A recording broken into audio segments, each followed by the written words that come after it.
Hello, I'm Victor, and this is online literature class.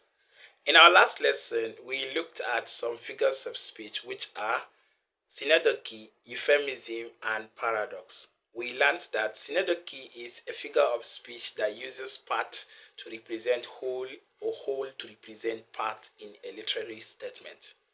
We also learned that euphemism is a figure of speech that clothes an unpleasant situation with pleasant words, or it is a figure of speech that expresses an offensive or painful situation in a less offensive or less painful way.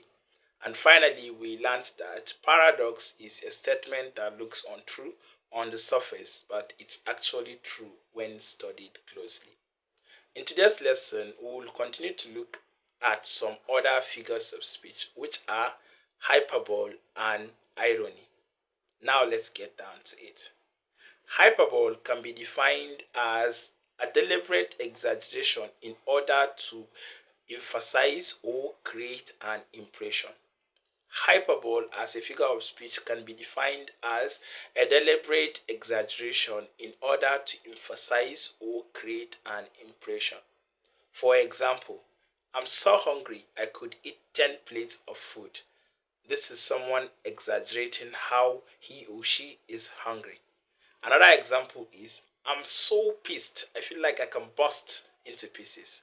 I'm so pissed I feel like I can burst into pieces. This is also another person emphasizing how angry he or she is. And another example is I came to look for you more than 100 times, but I did not see you. This is also another exaggeration.